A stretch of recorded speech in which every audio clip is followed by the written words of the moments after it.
always scary because you play them and you're like, they're not giving their best, But here they are, and now you could see that OMG had a lot of problems. LNQ did really good, but still, the early at least was not so impressive. But at some point they played really good, but at least now they know what they're good at. And same for Samsung Blue. It was not as dominant as I expected. Like I expected them to take a small lead and then snowball it, especially after the first break. And instead they threw the game, and it was really close for a while. Like I thought ONG would take the game, but then Samsung Blue just took it back. All right, well, we will see how you guys can do versus LMQ later. Of course, final question. Alliance is about to take on Cloud9. You know both teams very well. What are your predictions? I think Alliance is going to win, actually. I haven't seen much of Cloud9, but I still believe Alliance is probably the better team. All right, well, thank you very much, and good luck on your matchup later. Thank you. All right, now let's head back to the guys at the desk as we get ready for our next game. Thank you very much, Sharks. We're subbing in David Freak Turley here at the desk for the second half of the day. So thank you for joining us. And let's actually take a look at our next matchup where Cloud9 will do battle with Alliance. This match features the new Kings of Europe versus the old Kings of North America as TSM dethroned Cloud9. I think if you look at the teams, they both revolve around their mid laners. They're both strategically adept, and they're both very smart in how they play. What do you think, Freak? I agree with all the things you said right there. I do think, though, that Cloud9 are arguably in many people's hearts still the Kings of North America. So you still kind of consider this the big top dog NAEU battle, and that's going to be what I look forward to, is they'll play each other at least twice. As far as mid lane focus, I agree. Froggen, he built the team around himself. He is amazing. He is clearly the best mid laner in Europe, maybe even the best Western mid laner overall. Hai, meanwhile, he is the heart and soul of this team. He's a team captain. He is a shot caller. When he does well, Cloud9 does well. If he gets on tilt, I feel like communication closes down a little bit. And now, Hai has been on a tear. He's been playing an absolute ton of solo queue. He is 408 points master tier in Korean solo queue. He's played 150 games over there. Of all the players who went over to Korea, he's played the most. He's the highest ranked of all of them. Like, the guy is going to be, I think, incredible as long as he does well. Yeah, as long as he does well, because he needs to do better than he did at the North American playoffs. Yeah, I'm just looking forward to see Frog, and I think he's, as a player and as a person, he has matured a lot over the last few years. Just from talking to him and interacting with him, because we still keep in touch. And he just always shows up. He's consistent throughout the season, but at these big events, he shows up. He doesn't care about stress. It just makes him play even better. So I still remember playing like the OGN finals with him. He just goes on a tear right there. I'm looking forward to how hard Froggen shows up. And I really think he needs to start making a difference, because otherwise, Alliance will have a very hard time against Cloud9. Yeah, I think I want to highlight two things about this team very quickly before we start progressing. First of all, both teams' AD carries are somewhat overshadowed by the rest of the team. Both Tabs and Sneaky do particularly well. Double Lift, I'd love for you to comment on that. And if somebody could add some fuel to the fire, Balls is a much better top laner than Wicked. And I feel, depending on how poorly Wicked plays at this event, will determine how far Alliance goes in the bracket. Food for thought, pick up what you like. Well, I definitely agree with what you said. Tabs and Sneaky have never been the shining stars of their team, except I will say recently Sneaky has been so much better. He's actually shown up and actually hard carried Cloud9 in a lot of situations where you're like, wow, Hai is clearly on tilt. He's not having a great game, but Sneaky just shows up. That is something that I think is harder to say for Tabs. Well, I do think we have to move to the predictions, so let's throw in some more of food for thought into this little segment. I want to ask the table who you guys think will be coming away with the win. Freak, you're the new kid on the block in this game. Who is your prediction and why? Picked on. Well, I took over Crumbs' seat, but I'm going to kind of embrace his spirit. I'm going to vote for the North American team. Cloud9 here, I think, are going to take it. They've been playing so darn much, and I think they're arguably the best Western team, and they'll show it here. Let's do reverse order. Double Lift, you're next in line. Yep, I'm down with America now. Before, not so much. But, yep, I love the USA, and I love Cloud9, so I choose them. And just strategically, you're picking them because you're American or because they're the better team? No, honestly, I do think that it will be by a tiny margin that they win, but I think that they'll win. I do agree. Alliance is incredibly strong, but I just have, for some reason, this faith in Cloud9 that they'll show up. Prolly, who is your winner and why? I'm always down with American Pie, and so I'm going to go with C9. It's apple pie. Apple Pie, American Pie. came up with All this. of it good stuff. What's American Pie? There's enough pie on this movie. table. Yeah. Crepo, I know you dislike the pie. Who are you picking to win, Cloud9 or Alliance? Yeah, I have a hunch that Cloud9 is just gonna take it. I'm actually like I'm getting so much hate for it already. It's like, why are you abandoning your brothers? I would love Alliance to win. I really want Alliance to win because I just want them to win. But I think Cloud9 has the better edge. And to short like on the other topic of Sneaky, I really hope he plays Lucian because his Qs in lane through creeps are just god tier. Shut up, Cravo.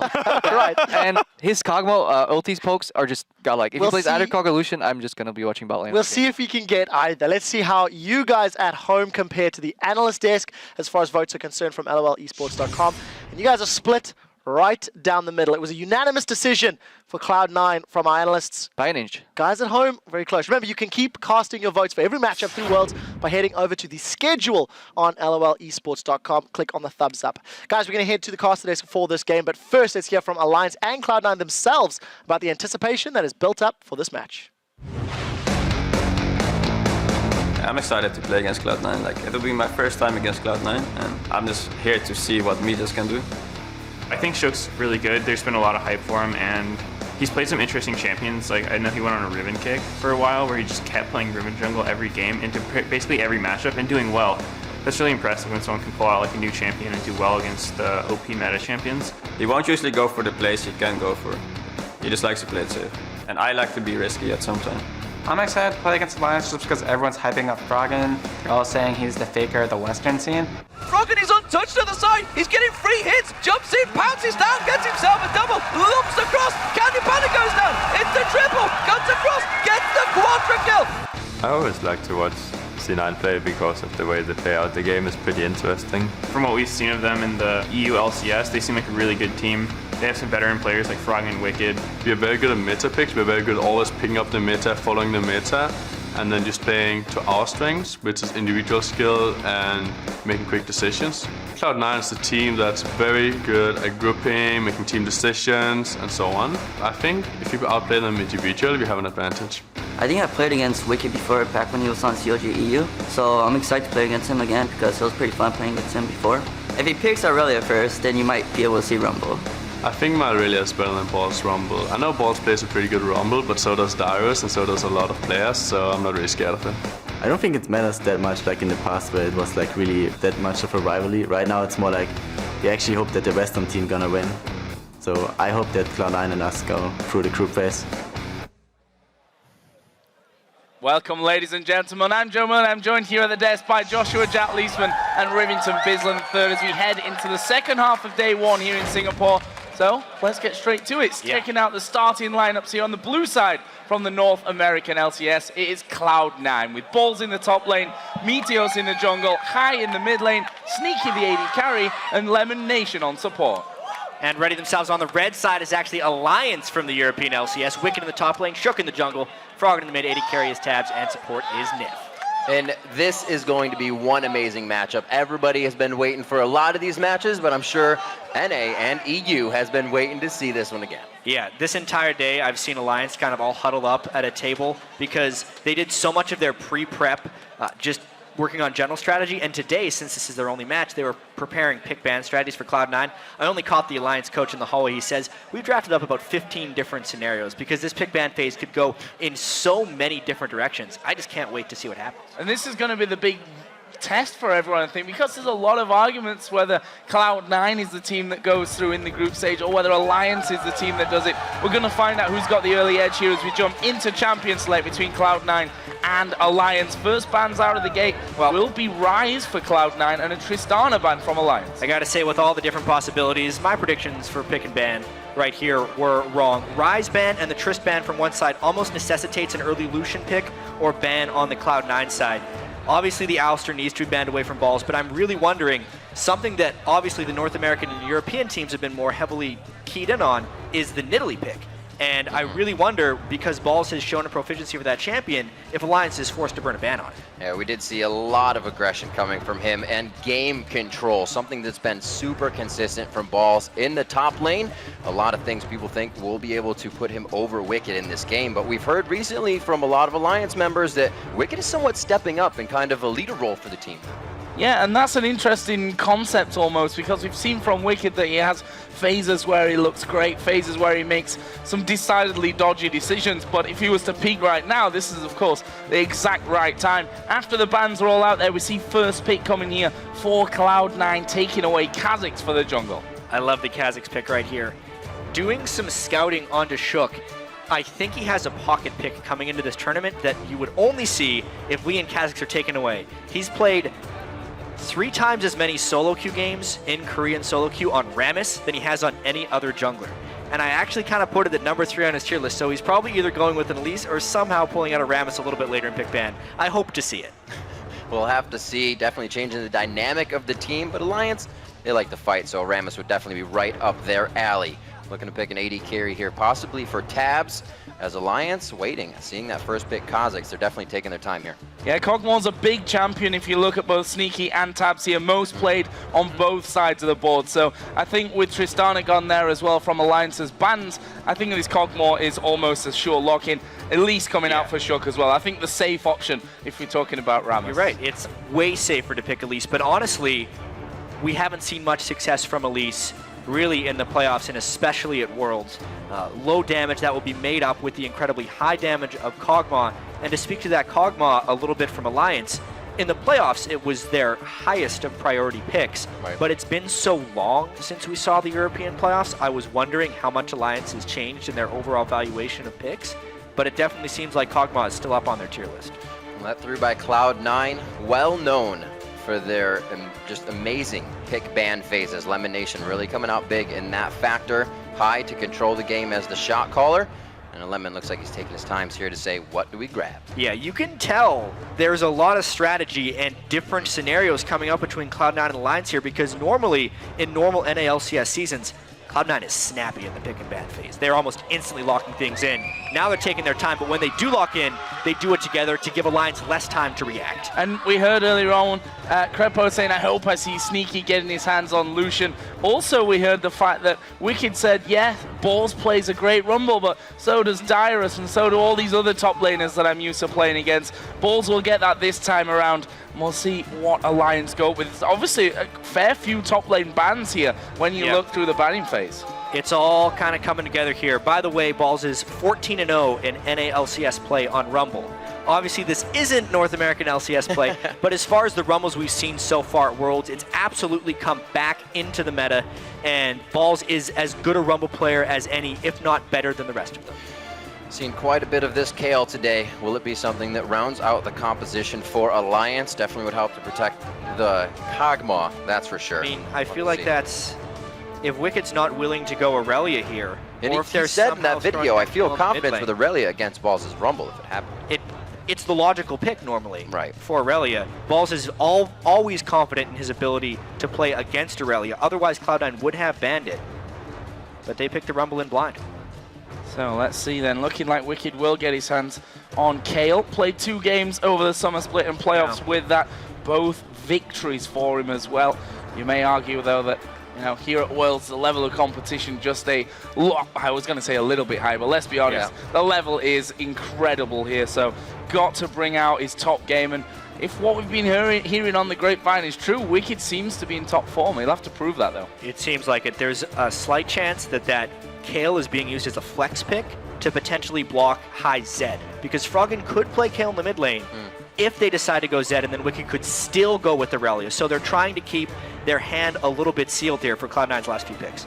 Well, there's the Syndra coming in for high, possibly something in the mid lane, if not the Kale to come out. It's been from the analyst desk to even a few of the games we've seen. These groups are about the mid lane so far, and then it kind of just falls off to the AD carries being able to get the benefit of all of that. And Cloud9's going with a very long-range composition here. If they're going to pick Janna, which, by the way, Lemon Nation has played 80 games on in Korean solo queue, also way back in latter seasons like Season 2 and Season 3, it was his main champion. It's probably his best support and has always been his best support, so it's a really good pick for Cloud9. Not just him picking it up off the bat, but now with the Syndra, it allows High to initiate without committing, because Janna's all about disengaging, so it's a very safe, there's a lot of synergy in this entire Cloud9 team comp. And a great time for your favorite champion to come back into favor and be so powerful as Janna is right now. Let's see then for Alliance whether that Kale will end up in the hands of Wicked.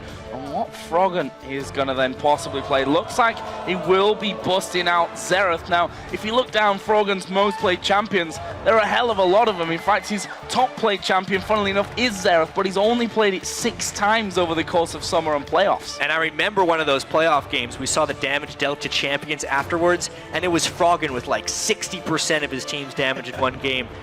That's what you do against long-range compositions if the rest of Alliance had already not been built to engage.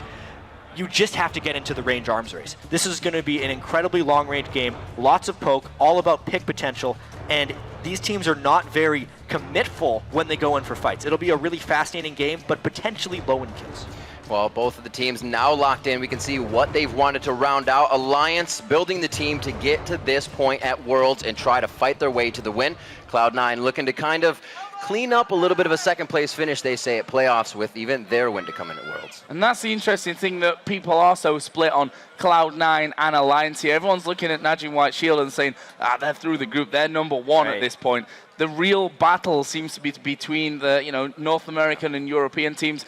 We all love NA versus EU, although I am outnumbered on the desk today, so I guess I'm going to have to be cheering for Alliance. But Jack, who's got the edge, do you think, when we come out into this game? Right now, I don't think there's an edge to be had. We look at these teams, and Cloud9, they were the dominant team in North America. Alliance was the European team to show Cloud9-type dominance. These teams are similar in so many ways. So as the teams then prepare to clash on the Rift, we'd like you guys to tell us who you think's going to win this game. Tweet at LOL Esports using the hashtag C9win or hashtag ALLwin, and we'll see which squad has the majority vote behind them as we head on to the Rift. And really anyone's game at this point, and that's the beauty, that these teams have practiced so hard after a long season coming into Worlds. Most of the time you see new little tricks and kind of new flares of teams that just wasn't there before. Well, here we are on to the Rift. It is going to be Cloud9 versus Alliance. We see both teams have gone through pick and ban phase quite slow, not just picking what they wanted, but adapting to everything that was coming down the line. You see Wicked on that Kale now versus Balls on Rumble. See what consistency can come out of that lane. Doesn't look like we're going to get any lane swaps here, so the 2v2 is wanted by both teams from what it looks like. This is going to be a fantastic mid lane as well. Early points for Froggen there. Yep. If that's anything to go by. A little bit of a battle in that mid lane. And of course, Tabs just going to be taunting Sneaky down this bottom lane. There. I feel like Tabs, he's a player who can shine and has really shone for Alliance in the past.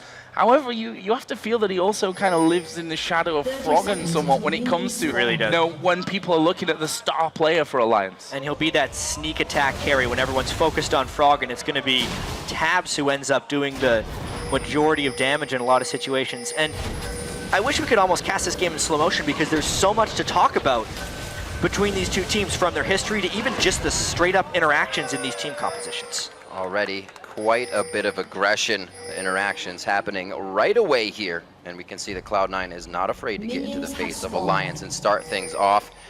Talking about Tabs a bit, also looking at Sneaky, definitely a change of play style for him throughout the seasons. He used to sit back, used to farm. Now himself is probably one of the carries of the team when it comes to it. And something that Cloud9 did heavily during the North American playoffs was using Sneaky as a solo laner, and then using Balls as a 2v2 laner with Lemon Nation as his support. It didn't work out amazingly, but what it would do is it would give Sneaky a level advantage and almost always guarantee that Cloud9 had a stronger AD carry. However, that would put Balls fairly heavily behind on champions like Maokai.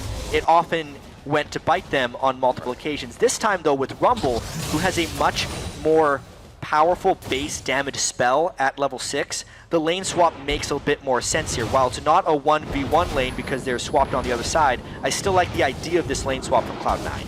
And Cloud9 really pushing this lane swap as well, with Sneaky and Lemon Nation already doing good chunks of damage onto that top outer turret. The junglers sticking with their top laners on their initial paths here for the start of this game, as both mid laners have now also hit level 2. So we'll have to keep a bit of an eye on that one and see who's winning out these early trades. As you see there, just a simple trade of damage from both sides.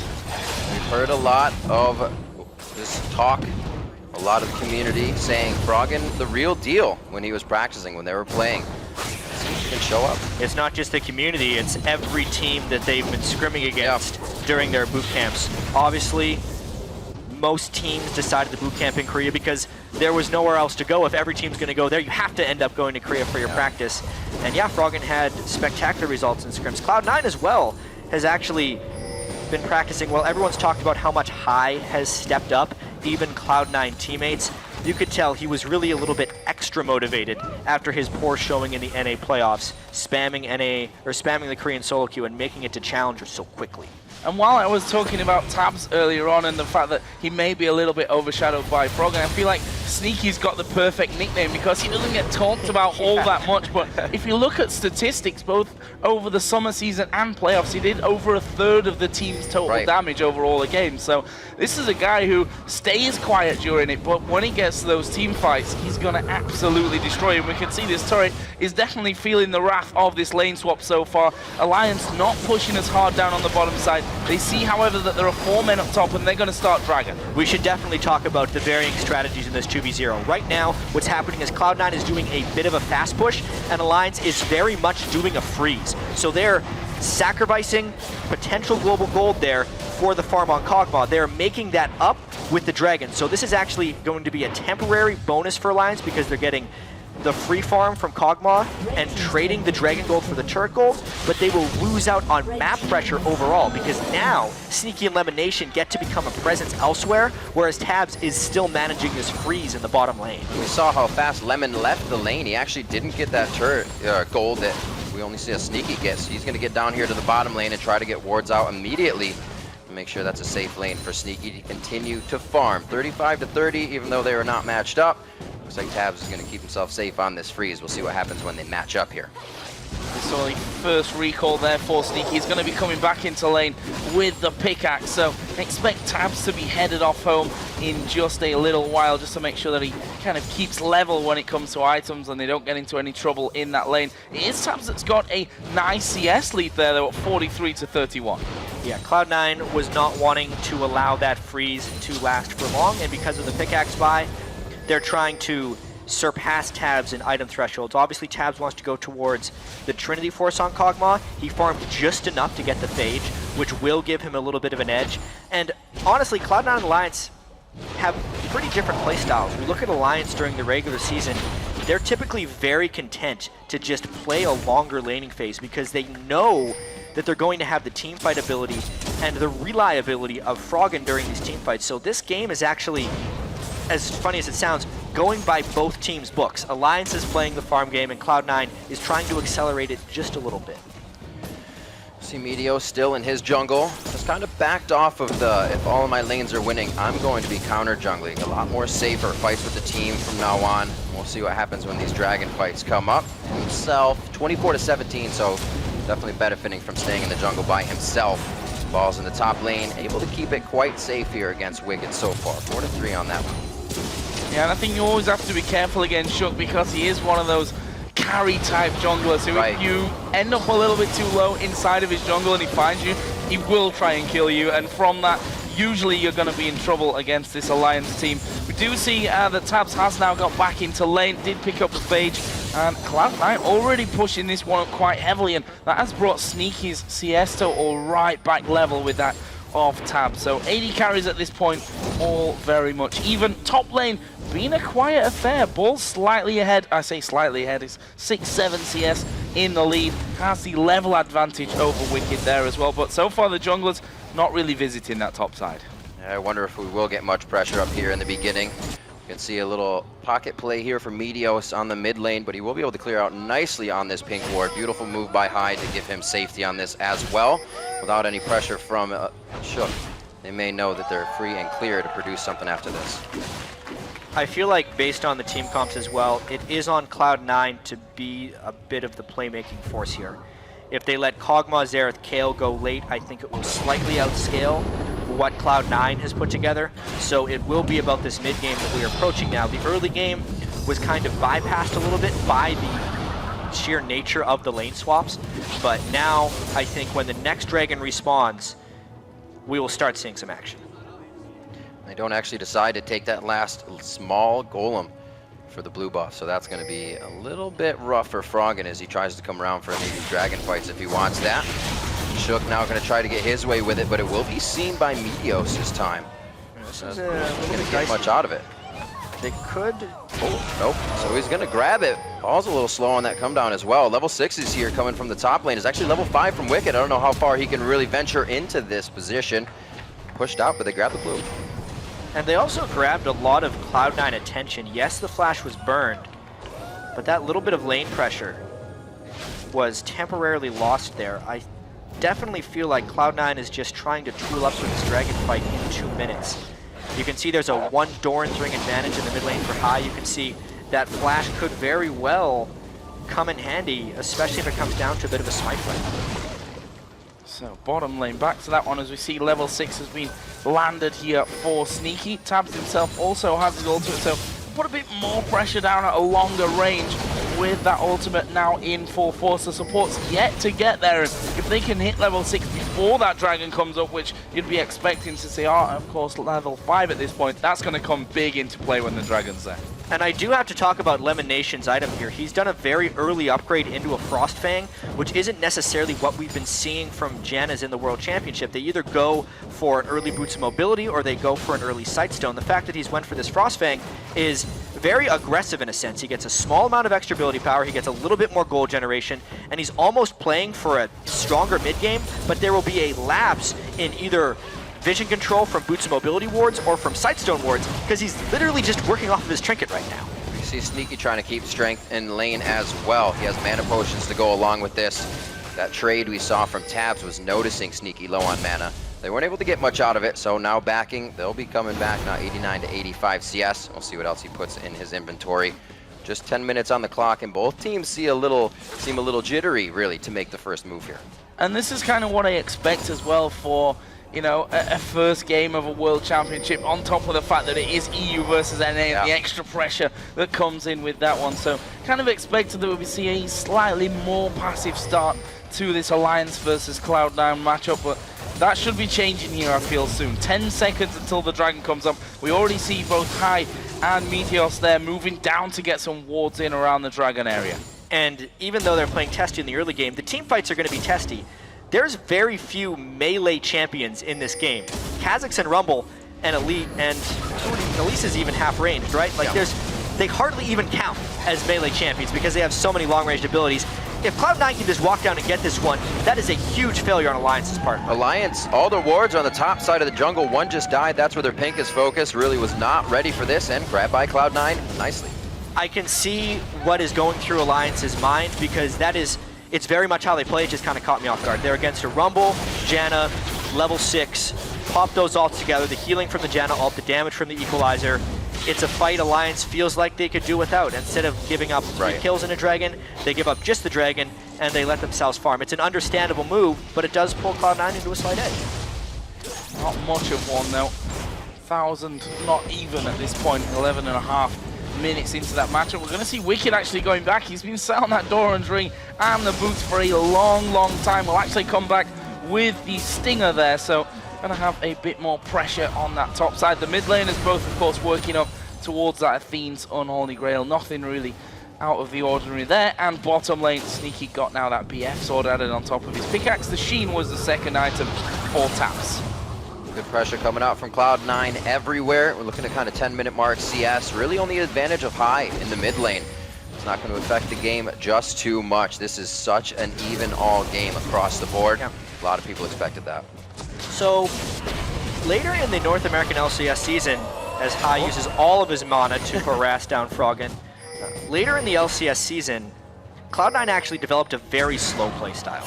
They would almost never lose when they're ahead in gold at 20 minutes. Actually, the only game in the entire split, including playoffs, where they had a greater than 100 gold advantage at 20 minutes and lost was one of their best of 5 games against TSM in the playoffs. Outside of that, they would secure victories. So this slight edge is something Cloud9 is really comfortable playing with.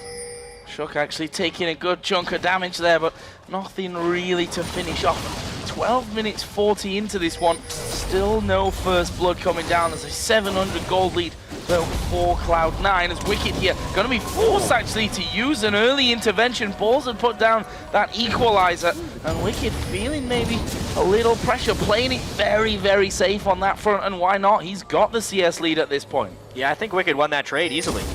He traded ultimates, beat out all the damage. One thing I will say, though, is outside of that, Wicked has had limited to no lane pressure. Balls walked all the way down, took the dragon, walked all the way back up, didn't even have to use his teleport, and was only down 10 CS. Wicked, as Kale, needs to be able to push the wave a little bit harder than that. And that was something I was going to mention as well, because put the factor in of being on Rumble there, an inconsistent way to farm, and he can still keep that CS within that 10 CS range. See what he can do here at the turret. The rest of the map looks like they're trying to put a little bit of focus actually on high in the mid lane. Shook's getting himself deep within the jungle, trying to provide that vision for opportunities later. Also Meteos to the bottom lane. Looks like they're going to be evil. No, not to take that. These teams have the most warped sense of map control right now. You can see where High in the mid lane was cheating down towards his rates because they knew they had absolutely no control in the blue side of their jungle where Shook had presence. Likewise, that's where Meteos was providing his map control as well. Look at the deep wards into Alliance's blue side of the jungle as well. They're almost trading blue buffs in a sense. Cloud9's blue buff is Alliance's and vice versa. Oh, there's a Howling Gale coming across. Meteos is actually still waiting around here inside of that tri-bush, but I believe Alliance just spotted him walking out there. Certainly will now as he goes over the ward towards that Alliance blue buff. There is Shook, gonna be scanning out, but nothing actually inside of that brush itself. This will be interesting now. Shook starts off the blue. See that Cloud9 actually sending a couple of men up from this one, and it's scaring Alliance away somewhat. High's even taken offensive position on the backside of the pitch. This could be our first fight if Alliance wants to tango. Obviously, Cloud9's blue was stolen, so they want to get theirs back. There's a pink ward they have to deal with, and they have to use the teleport as a threat. But the wonder of having Cinder on their team, they can just do this, trade blue buffs. Thank you very much, says High. Like you said, traded right over. Froggen working his vision to make sure he continues to stay safe and just getting a few pop shots onto High here, because nothing they're really trying to get into these fights. So it's only the tap, or it's only the love taps that they're getting in. Athene's on both sides for that mid lane. Should come up on 15 minutes, another minute and a half on Dragon. That vision's already in favor of Cloud9. As we've seen, their invades only be team invades so far. If there was one word I had to use to describe this game to this point, I would say calculated. More so than anything else, these teams are only willing to take sure things, and wherever they have the lapse of vision control, they are very willing to concede, which is much unlike the very first game of the day we saw between OMG and LMQ, where they were making gut decisions based on instinct and just educated guesses, basically, to go and make things happen. This game does not have educated guesses. It only has educated actions. If they have wards, they'll go. If they do not have wards, they give it up. And that's why we're 0-0, 16 minutes into the game. Yeah, it looks like we'll be seeing 200 CS on those mid laners before any kills start to come down. As Froggen once again just waiting off to the side there. We'll get a shot off onto High, but not doing masses of damage either at this point. 30 seconds though until the Dragon comes back up as Wicked once again finally getting some damage onto that tower and making sure that Balls takes a bit of damage as he tries to come in to defend that one. Wicked may very well on this push get that one. However, TP is available for Balls should he wish to just go straight back up to that lane. But 5 seconds to Dragon. Do you want to go to that top lane with a TP when it's only got a slither of health? Probably not. Yeah, it does look like he's walking up that way though. He will be willing to teleport down if the Dragon fight becomes a thing. But that would require Alliance to challenge, something they haven't been willing to do, especially without vision control, especially since they've been prioritizing Wicked's side of the map, right? The blue buff that Wicked is nearest have been where Cloud9 have been abandoning. So they kind of gave up that turret over the course of 5 minutes because Balls was playing blind, therefore not making any aggressive moves. Now they try to push a second turret. Trying to see if they can make anything happen. Froggen coming over with the team. Calculating and directing what should be going down. Balls throwing down the ultimate to deter everyone off as they're going to have 3 in the mid. Cloud9 says, or 3 in the top. Cloud9 says, let's push mid. And this is 3 men there as well, including the AD carry, so it's going to be a lot of damage onto this turret. Look at Lemon Nation's position, really like that. He's just waiting off to the side to see who comes across from Alliance and doing what Jana does best. They're going to throw the tidal wave out, forces the flash. Actually, Shook gone very deep. Intervention going to be used. He'll come right back down where he started as the Cully comes through. Ultimate used by High, and that's finally the first blood almost 18 minutes into the game for Cloud9. One step too far there for Shook, flashing in for a chancy cocoon. Not the right call. Now Cloud9 finally takes the offensive. keeping themselves strong in the mid lane. All 5 now pressuring down. They got a good siege wave as well. Low mana on Froggen, so he can't really stop the siege as much as he would like. But the rest of the team is able to bolster up and supplement for him having not having mana. Moves by Cloud9 kind of put Alliance on their heels, but this is far from over. Yeah, I think that team fight is actually going to be indicative of many future team fights we see in here. The team that commits puts themselves in excessive danger because there's not exactly like any of these teams or pylon teams. They're poke teams. They have very long range, and they're able to punish somebody from overcommitting very hard. And it's such a tell, right? When you see a gigantic wave flowing at you for 3.5 seconds, that they're gonna keep going. Might have been the bad part. He is just out of vision. Gonna catch one over the wall. Pretty sure they don't know he's there, though. He's just gonna hop over the other side? No? Well, even so, they can push down that turret while Meteos is gone. They gotta try and make a quick run down here to defend their buildings. Well, that turret should be taken Meteos down didn't go back. quickly here. Actually, Lemon Nation is going to move in. Look at this. Froggen will spot high. He's going to get the stun. Gets the slow on to him. Has he got the damage to finish up? Stun comes back from High, and that should change this one around as Meteos having to jump away as well. Meanwhile, High is backed away onto the red buff. There's Gunsmith coming out, and the Froggen land 2 out of the 3, and that will be a kill back for the mid lane. There's no way that High expected to have a ward right there from Alliance. Great vision control there, leading to Alliance's first kill of game, but they are still down 2,500 gold. They'll get a turn out of this and close the gap. So Froggen with the Eagle Eye helping to equalize kills. At 20 minutes in, they start dropping turrets. At this time, they can continue to move off of those. It's not to back here. Sneaky trying to do what he can to guard this one off. We'll see how much Lemon Nation's roam and wards can really keep them from getting pushed in too much. So let's have a look then at the overall picture. We've hit that 20-minute mark, only 2 kills on the board, 1 apiece for the mid laners. If we look at the mid laners, the Void Staff has now been picked up by High. It was a needlessly large rod that Froggen picked up on his last recall after securing that kill. And that leaves us with a 2,000 gold difference in favor of Cloud9, up 1 turret. And of course had the last 2 dragons that Alliance have just given away, not feeling safe to challenge. And which, by the way, that 2,000 gold lead would be the largest lead that Cloud9 ever lost in 20 minutes in a game during the entire North American season. And it just happened that one time. However, what is Shook building? Obviously, he's going for Frozen Heart. Maybe, because he just decided to build a health crystal. There against Rumble Syndra. Yeah. Where is his Aegis? Where is his Locket of the Iron Solari? That's where his gold should be going. I know Sneaky is going to become a strong force, but they're against a double AP composition. That item build just seems really scattered. I'm sure Crumbs is dying a little inside from seeing that. He has been promoting it all week, every group stage so far on the analyst desk. And you're right, chat. It definitely is an odd build for now. See if it pays off later. Could be a tough one on the double AP. Right now we see already that Leandri's finished up, as well as the Void Staff coming in for High. So he is going to be putting out some big damage on that single target. Right now, Cloud9 again gathering in the mid lane. They do actually have to teleport up right now, so if they need to make a move on this next turret, they can do so. Just sent balls to clear out on that top side, so we'll be trying to push back Wicked, who's got that Nash's Tooth in there as High going to step forward. Not quite locking up Froggen as he would have wished.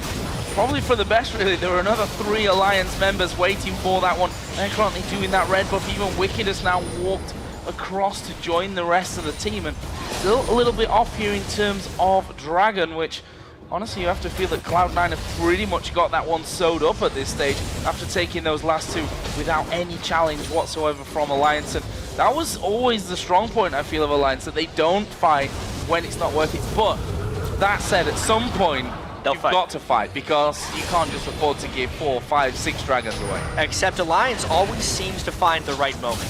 They'll wait and wait and wait and wait longer than most teams would be willing, and then they will turn it around at the proper moment. As funny as this game is, it seems like both teams are still in their comfort zone. No one's been pushed outside of it thus far. Alliance still has the Kayle, Kog'Maw, Xerath, and they're still happy with their ability to push back, whereas Cloud9 played pretty slow during the second half of the split and are comfortable playing with this small lead. We still haven't seen the deciding moments of this game yet. But do we see that wait, the patience of Cloud9 pay off for Alliance? The tabs is only going to get bigger. It's only going to be a stronger Froggen on the other side. Will they have to be forced to make a move? Wicked's going to be putting up pretty big numbers on Kale. I'm actually not sure if they are forced as of yet. I think if they get pushed back to their inhibitor turrets, or lose an inhibitor, or if Cloud9 starts pressuring Baron excessively well, then Alliance would be forced into a move. But as of now, Alliance is very content conceding dragons and trying to take turrets based on the lack of map pressure, which they're doing right now. Trade then on the Dragon. Third one of the game goes over to Cloud9. Also with the third turret is Wicked here, going to get stunned up. No follow through, couldn't quite get in range there to do the damage. However, they forced Alliance out of position here. Cloud9 looking to chase. I thought that mid lane may be an option for them. They've just cleared out the wave there, so at least they hold position here over that middle side. You see Alliance scrambling to get back. Yeah, it's two teams with very similar goals. They both have strong disengage and strong long-range damage abilities. Cloud9 is the one, or the team, with the stronger mid-game, which is why they're able to push Alliance around, but they don't necessarily have the tools to dive on really, really well unless they have a gargantuan lead, which they're trying to put together, to be fair. Striking down the heart here of Alliance's mid lane. Wicked taking quite a bit of damage. Again, the tidal wave letting them know the disengage is there. Shots out of tabs, draws out the intervention. Doesn't look like there's going to be too much on this. Such cautious team fights coming from both these teams. Cloud9 has to be careful, very low on mana as they just kind of hang out now. Trying really to bust through there, but wave clear coming out. There's the stun from I. Equalizer goes down as well, but it's just going to be forcing them away. Paul flashes in, not able to get the final hits to get killed. Oh, Paul's almost going down there to Froggen's ultimate, but I think that was the aim from Cloud9. Force them back off the turret and just take that inner tower. Wards coming out for Cloud9 now. Pinks all over, or rather Alliance. They do not want any more funny stuff in their jungle. We'll see where they put down the 4, almost 5 they have now if Tabs didn't have a full inventory. They're really trying to stop this pressure Cloud9's putting on. Yeah, the pink wards are a necessity so they know where Cloud9 will be going next, so they can try and beat them to the wave clear. They fell behind a little bit on wave clear there, took a little bit too much harass, and then were pushed back and couldn't end up defending their turret. Since neither of these teams have strong initiation, and both of them have many vehicles to run away with, you know, Jan obviously giving the whole team speed, Nami being able to speed people up, everyone being long range, the one thing in this game that can't run away is turrets. So therefore we've seen 2 player kills and 7 turret kills. It's not too surprising considering the team compositions and how calculated these teams like to play.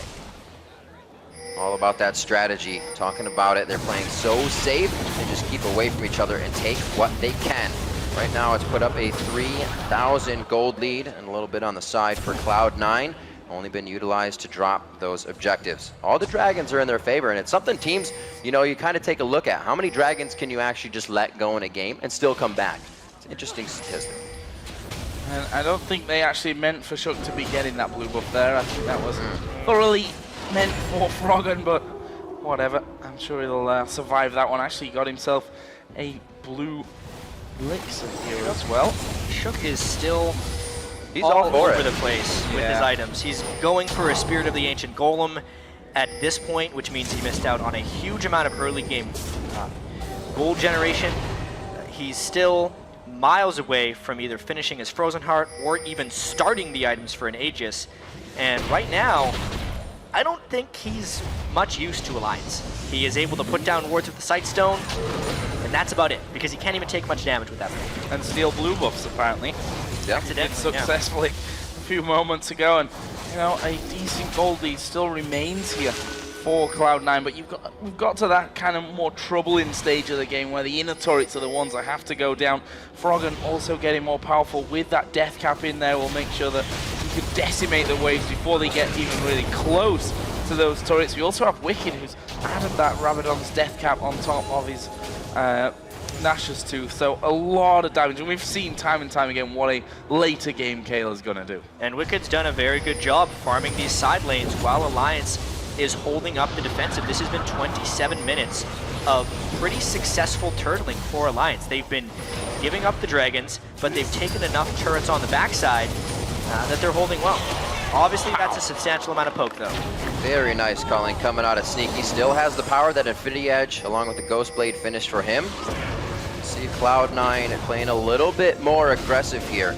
Definitely hear that their scrims don't go so well. A lot of their practices end in failure, so this could be another reason they're taking this one slow to the stage. This is so dangerous. At the moment, Alliance is thinking that they have enough long-range check that they don't actually have to check Baron. They didn't have the ward control on Baron, but Cloud9 thought that either the Xerath or the Kog'Maw, monstrous ranged abilities, would be able to catch them on the Baron, and they weren't willing to take that risk. However, it's not like vision control has been won back by Alliance, and they may just try repeating this until they effectively call Alliance's bluff and just do Baron. Looking to get Wicked involved on that bottom lane. He's recalling inside of a brush with a ward inside of it, so Cloud9 know exactly what Wicked's plan here is. They dodge away from that Kog'Maw ulti, and we'll have to be careful as Meteos and Elimination try to hold them away from that Baron area. There's the jump in though, going on to Tabs, who gets blown down to half. There is a tidal wave coming through, should be enough to keep them away. The Cully coming through the back though from Sneaky, and Alliance able to back off, but Cloud9 lost no health there. I don't know if Cloud9 actually cares about killing them right now. They're just trying to dissuade them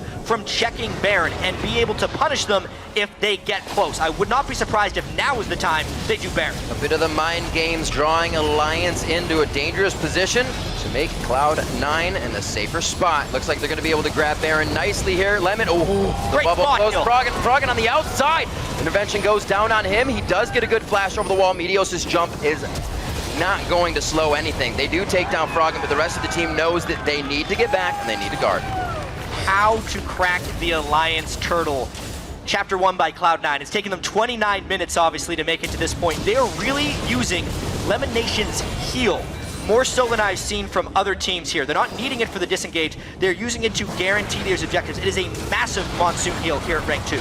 And now they're looking for the inhibitor turret as they face up on that one. That minion wave is there, and without Froggen, they lose the massive wave clear that they had in their team. This is going to be the inhib going down. Nip almost being finished off there by Balls, and that's the first inhibitor of the game going over to Cloud9. And Riv, you asked earlier when Alliance was going to have to make a move. It's now, because they have lost enough small things.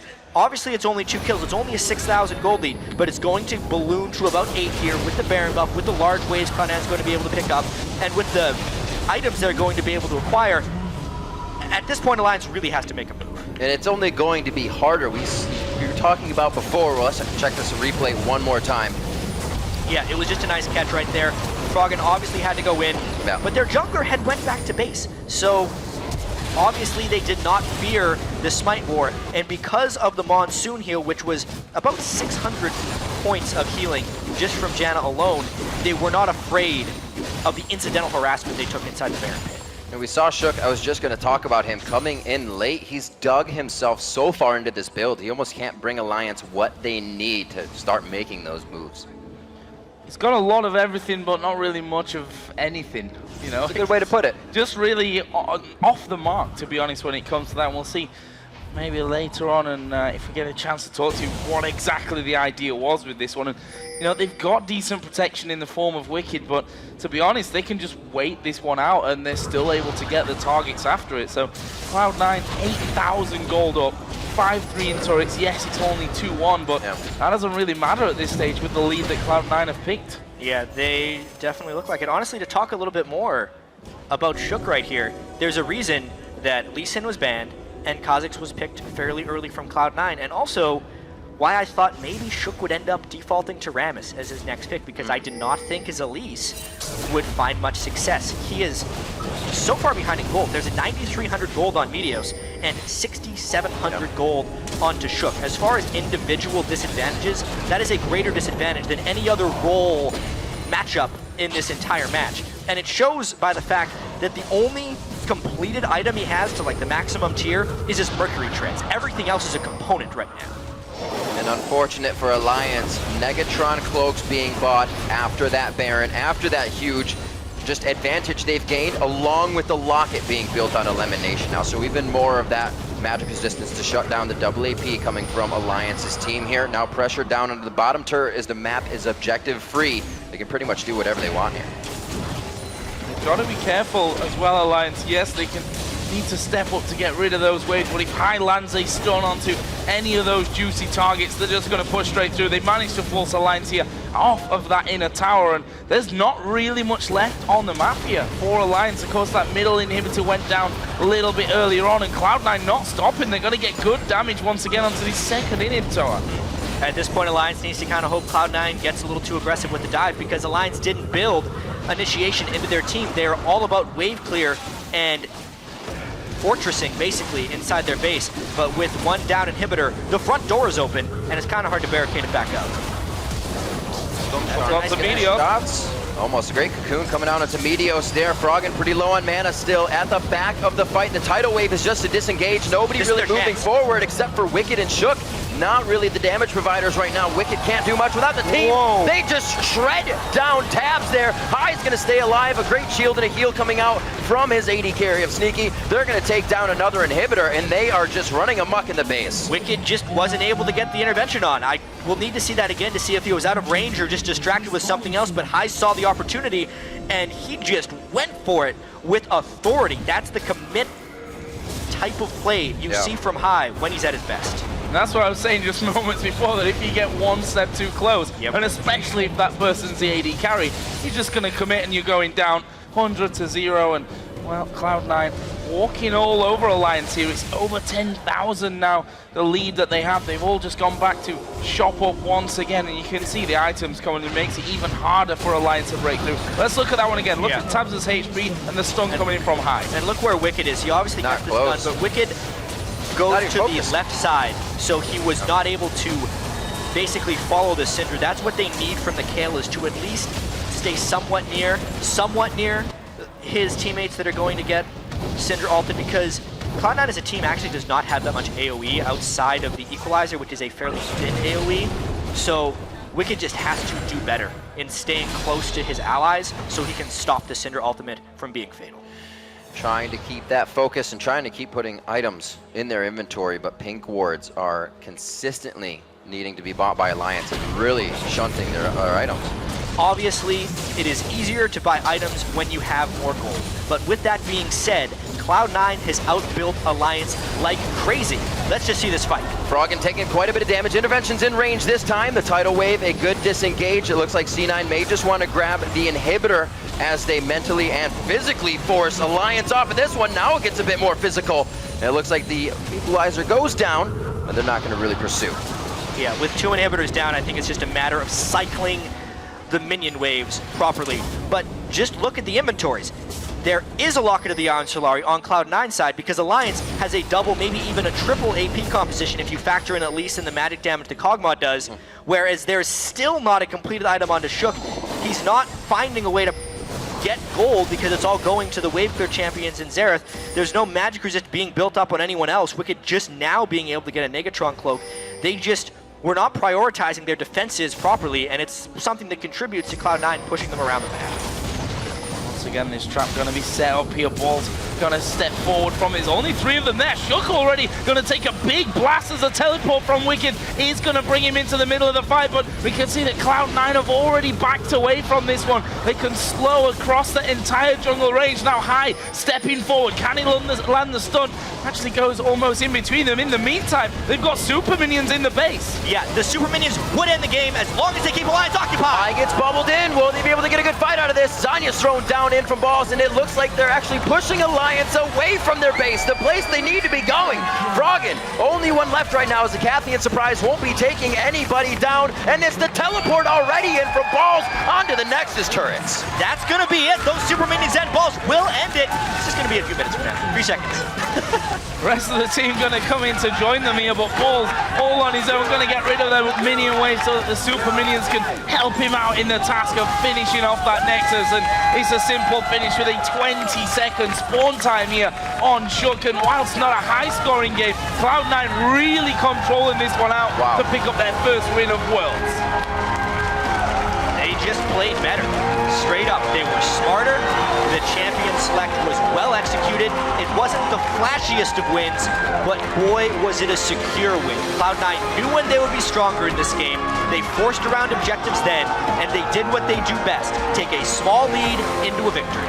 Small lead of dragon after dragon after dragon, sticking with a bit of the lane swap as well to make sure Sneaky could get a nice mid-game spike, as he did, and then they were able to control their lanes very nicely throughout the game. And it's hard when I think you look at Alliance's side here. I mean, they did what Alliance normally do. They felt like they couldn't fight for the second and the third dragon, despite picking up dragon number 1. Of course, as a counterplay to the push in the top lane from Cloud9, but you can't afford to be giving them away. They didn't really have anything to say in that game. It was almost just a one-team victory. It was almost as if Alliance weren't there in some places. I mean, Cloud9 has definitely been known to be a team with fantastic teamwork, and a little bit of it showed there. These were teams that didn't have the capabilities to go in together, so everyone had to be on the same page. At the end of the day, High had much more catch and kill potential than anyone else on Alliance. So when they were dancing around all those objectives, moving between turrets, trying to pivot and change their strategy, it was the Cinder Stuns from High that were able to save the day and win the game. Quite insane, the styles of play we've seen here. If this were to fall into the group of death, would they be able to stand up to waiting and waiting? Because those guys are just butting heads immediately in game. And that's the interesting thing, right? Because we do have such a broad range of styles this year that you never quite know which style is going to be more effective against the other and how teams are really going to change what they have as a style to match up against these other teams. What we do know is that this is a very, I think, quiet win for Cloud9. It's only the first game, of course. They're going to have to play Alliance once again later, plus everyone else in their group twice. So, it's a good, confident, early win and morale boost, I think, for Cloud9. I'm a little bit scared for Alliance, though, and what this does to their whole morale. Yeah, absolutely. They know there's plenty of competition in this group. Obviously, they need to be able to take down either Cloud9 or Najin Shield. It's just one game, though. They actually didn't lose by much because that's the way Alliance plays, and if that didn't teeter past the ability for them to turtle, they would have swung it right back. Still, though, it looks kind of bad when they only get 2 kills. Well, Cloud9 opening Worlds 2014 with a victory. And for more on that last match, we're going to head back to the guys at the analyst desk. Thank you very much, Joe, and congratulations to all of our analysts, as well as 50% of the voters. Cloud9 with a methodical win. That's the best way to describe this game. I think neither team plays very risky naturally anyway. Yeah. And Cloud9, they dictated the tempo, grabbed control, however loosely, and never really lost it. This is the other thing. So first of all, North America is undefeated so far in Series 2, Group Stage 2. Really, really bad stat. Yeah, so here's the weird thing is Cloud9 did hold control, and I have to say they've played about the same as they did, I think, in the North American regionals. I think they're playing better, but they're playing the same style. Very slow, very controlled, not making a lot of plays. I still want to see more from them strategically, but it is working, so we'll give them that. Alliance, though, I was very surprised by, and it felt a little lackluster. You guys kept talking about this during the game, like, why isn't Wicked split pushing? Why isn't he split pushing more? And because Alliance is so much about Froggen, they were just tunneling on what does Froggen do? Oh, he pokes. Okay, well, let's get behind Froggen, let him throw the siege out there, and then we'll engage once he deals damage. They were never equipped to play around Wicked, to ward from the split push, and so he never even had time to shine. And just going off what you said, they never warded for Wicked, right? And I feel like the unsung hero of this game, before we go into High and how well he stepped up and everything, and Sneaky doing really well in lane, I want to just talk a little bit about Meteos versus Shook, because that was my prediction earlier, was Meteos would outperform Shook, and I feel like he really did, because Meteos makes vision and objective. Why was Froggen unable to get good poke off? It's because Meteos cleared all their vision. And Shook, I feel he even said in the pregame interview, I'm a risky player. He flashed in and died, didn't make the play happen. Yeah, interestingly about that, I was taking a look at some of the vision stats. Cloud9 placed 84 wards. They killed 40 during the course of the game. Alliance surprisingly had 105 wards placed, 20 more, but they only killed 20. Their sweeper usage simply not on the same level. Let's go back a little bit earlier. Crepper, what's your take on how this game played out? Yeah, I just want to try and explain like the beauty in the way Cloud9 played their early game. So basically they recognized that Kale will beat Rumble really hard, so they had to go for a lane swap. They didn't make it obvious. They sent 2 bottom first, then switch people top. And the way they handled this game is so beautiful. What went wrong in the previous game, I think, was it OMG that had the lane swap with Dada staying top all the time. Basically what Cloud9 did, they went for a fast push. They pushed in one wave at a time, nailing down that tower. Why don't they stack the wave? Because they don't want Wicked and Shook to come there and get all that XP. So every time one wave into the tower, Janna, Shield, and Lucian get that tower. They will trade that tower for Dragon, come out with a little bit of an XP advantage because more people are playing in the lane. But once they take that tower, they let the wave push back to them. They send Rumble top. Rumble will get those 3 waves of experience and farm. And at the same time, Medius will be backing him up so he can't get dove. And that gets Rumble, or Balls rather, just into the early and mid game perfectly. If at any point they made a mistake there, Wicked would have crushed that matchup 1v1, but they didn't. They played it so beautifully. Yeah, the first mistake actually came from Shook engaging in the mid lane. Got an interesting stat here. This was the longest first blood of the 2014 World Championship, coming in 17:29. Previous record was at 16:23 between Dark Passage and Samsung White. So not the matchup you're thinking of. But the interesting thing is the fact that by time that had happened, 3 dragons had gone down, 3 towers had gone down, and the teams were playing this sort of chess game moving around. Probably chime in a little bit on how the first 20-25 minutes played out. I think the big, really important thing, on top of, Meteos being super efficient, like, yeah, when Balls got all that farm, Meteos was farming as well because he knew he didn't have to cover that dive. But the mid lane matchup went highly in favor of high. And with that comes not just your own vision control, but you can control their vision. You talked about them sweeping half the amount that C9 did. And a lot of that is because C9 got the wards down first. Because Xerath wasn't able to ward out, and neither was their jungler. Because as a jungler, you go Sightstone, you go whatever, Kill Gem. You're not going to survive a Cinder Burst, so you can't ward out when a Cinder's pushing like that. So I think the matchup of taking Cinder early really let them control the early game. In terms of builds, I would have loved to see Shook build an Aegis instead. And I just want to touch very shortly. It was like, yeah, why are you going to hate on the no Mikhail's build on the Janna? I actually think in this team comp, Frost Queen's Rush is good because it allows you to build an Aegis afterwards. Because otherwise, Mikhail's into Aegis is too much gold. Also, the follow-up in this kind of team comp, just a lot of slows, Rumble is coming down. And another like AoE slow is really good. So I really like the way Cloud9 itemized. And I think Alliance dropped the ball a little bit. Yeah, I have to agree as well on pretty much everything you say. To add some sort of stats to your points here. So first thing, the fast push into the turret, I love because one thing that Cloud9 is so good at is efficiency.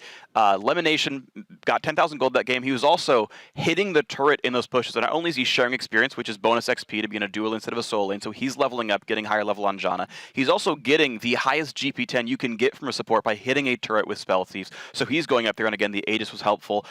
Damage stat for Alliance, they did 32,800 total damage to champions. 3,000 of it was physical. The other 30,000 was magic. So 10-to-1 ratio there, right? Like, it's all about getting the Aegis, getting the Negatron cloaks out. And then also, 60% of the entire team's damage of Alliance was Froggen.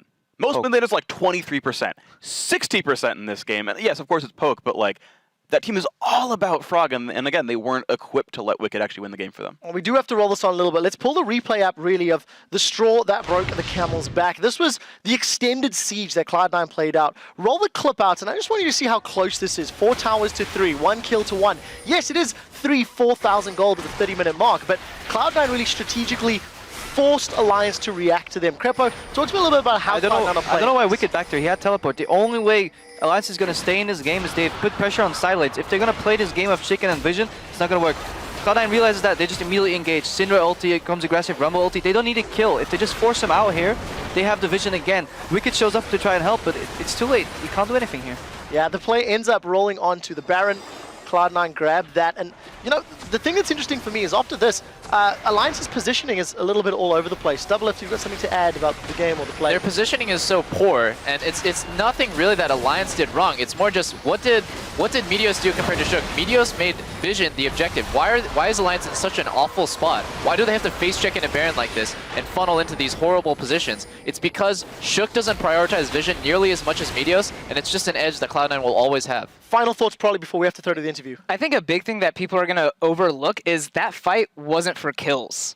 They did that fight. Cloud9 forced that fight because they wanted to take Baron. And they knew if they got a chunk off, if they got flashes, that they could never regain Baron control. Well, Cloud9 come away looking fantastic, and there's questions that Alliance need to answer. Sharks has been joined by Meteos after the win, so let's check in with her. Thank you very much. Quick shot indeed, joined here by Cloud9's Meteos. First off, congratulations. What a great start here for you guys. Talk me through picks and bans. How much did what you ended up getting in picks and bans reflect the plan you guys had? we planned a lot for this game, and I was actually pretty happily surprised with picks and bans because we thought they would pick a little bit differently, which would, in my opinion, make it harder for us to win. But they ended up with a full magic damage comp, which is really good for us because we can just pretty much build MR, and the fights are not too bad. So it was kind of a slow game because both teams, I feel like, were focusing on their scaling aspect. They had Kog'Maw's Zera, so they were like, okay, let's just scale and scale. For us, it was Kha'Zix, which is worse to Elise early game, but he outscales are really hard. So we were like, okay, they're all AP, let's just scale and get MR and we'll win. So it was a low kill game, but I think we had good objective control, which led to slow leads. Yeah, you guys did have fantastic objective control. A lot of that is, of course, your work. How was the matchup with Shook like? Because it was pretty much all Meteos we saw. Well, I don't really know how that matchup went because it was a 2v1, so both junglers didn't do too much. In the beginning of the game, we went for a turret and farm when they went for dragon, so we were ahead in XP. Plus, we had 2 big waves pushed to us after we went back to standard lanes, so they got extremely behind in XP early, which makes it hard for him to do anything because he's an aggressive early game jungler. So he's trying to make plays, and I think he had to protect Kale when he went back into the lane against Rumble. So I just said, all right, Elise is going to go up there, waste his time, and I can keep farming. I don't know if he actually did that or not, but I sort of assumed that's what he was doing during the game. And once I had Elder Lizard and level 6, there's no way he could really fight me again, so it was a hard game for him. Yeah, it definitely was, and good game by you guys. How does this prepare you guys going forward? It's a pretty uneventful win, so to say. It was a slower win, but we did beat Alliance, and they're a really good team. We respect them a lot, so it feels good. And hopefully we can beat Kaboom later today. And going forward, maybe we'll beat Naj and White Shield. I don't know. That one seems a little bit ambitious, but number 2 out of the group would be good. All right, ambitious, not cocky. I like it. Thank you very much. Congratulations. All right, we're going to take a short break, but when we come back, the Season 1 World Champions, Fnatic,